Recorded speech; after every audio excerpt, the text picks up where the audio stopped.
ഇന്നത്തേത് ഏകദേശം 1 വർഷം പഴക്കമുള്ള ഒരു വീഡിയോ ആണ് കേട്ടോ. ഇത് ഞാൻ കഴിഞ്ഞ നോമ്പിന് ലോങ് വീഡിയോ ആയിട്ട് ചെയ്തിട്ടുള്ളതാണ്. അപ്പോൾ ഷോർട്സ് ആക്കി ഇടാമെന്ന് കരുതി അങ്ങനെ സൂക്ഷിച്ച് വെച്ചതാണ്.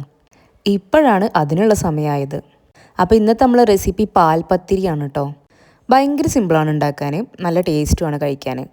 ബ്രേക്ക്ഫാസ്റ്റ് ആയിട്ട് മാത്രമല്ല ഡിന്നർ ആയിട്ടൊക്കെ നമുക്കിത് ട്രൈ ചെയ്ത് നോക്കാം കേട്ടോ. അപ്പോൾ അതിന് വേണ്ടിയിട്ട് പത്തിരിപ്പൊടി എടുത്തിട്ടുണ്ട്. ഈ ഒരു പത്തിരിപ്പൊടി പച്ചവെള്ളത്തിൽ കുഴിക്കുന്ന പത്തിരിപ്പൊടി ആട്ടോ.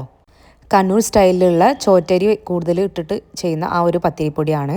നമ്മൾ സാധാരണ പച്ചരി മാത്രമുള്ള നൈസ് പത്തിരിക്കൊക്കെ യൂസ് ചെയ്യുന്ന ആ ഒരു പൊടി യൂസ് ചെയ്യരുത്. അങ്ങനെ ഈ ഒരു പൊടി നമ്മൾ ആവശ്യത്തിന് വെള്ളം ഒഴിച്ചിട്ട് നന്നായിട്ട് കുഴച്ചെടുക്കുക. അപ്പോൾ എത്രത്തോളം വെള്ളം ഒഴിക്കണം എന്നുള്ളത് നമ്മളിങ്ങനെ പരത്തി നോക്കുമ്പോൾ സൈഡ് വിണ്ട് കീറി വരാത്ത രീതിയിൽ കേട്ടോ.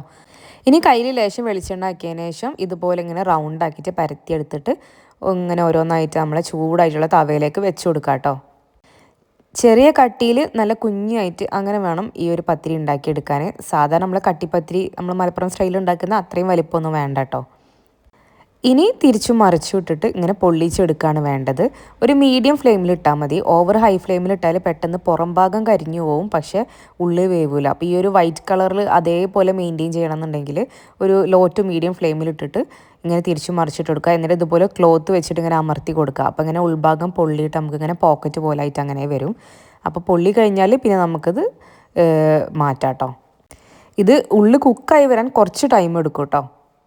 ഉണ്ടാക്കാൻ സിമ്പിളാണെന്നുണ്ടെങ്കിലും കുക്കിംഗ് ടൈം കുറച്ച് കൂടുതലാണ്. പക്ഷേ എന്നാലും നോർമൽ പത്തിരി ഉണ്ടാക്കുന്ന അത്ര പോലും പണിയില്ല കേട്ടോ.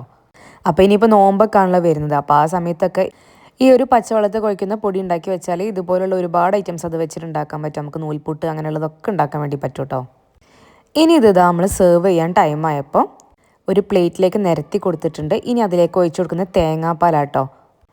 ഒരുപാട് ലൂസുള്ള തേങ്ങാപ്പാലല്ല, എന്നാൽ ഒന്നാം പാലും അല്ല, അതിനൊക്കെ മീഡിയം ആയിട്ട് വരുന്ന ചെറിയ കട്ടിയിലുള്ളൊരു തേങ്ങാപ്പാൽ ഒഴിച്ചു കൊടുക്കുക. പിന്നെ ചെറിയ ഉള്ളിയും കറിവേപ്പിലയും കൂടിയും കുറച്ച് വെളിച്ചെണ്ണയും മൂപ്പിച്ചിട്ട് അതും കൂടി അതിന് മീതൊക്കെ ഒഴിച്ചു കൊടുക്കുക കേട്ടോ. നല്ല ബീഫ് റോസ്റ്റ് ഉണ്ടെങ്കിൽ അടിപൊളി കോമ്പിനേഷനാണ്. ട്രൈ ചെയ്ത് നോക്കുക, ഫീഡ്ബാക്ക്സ് അറിയിക്കുക.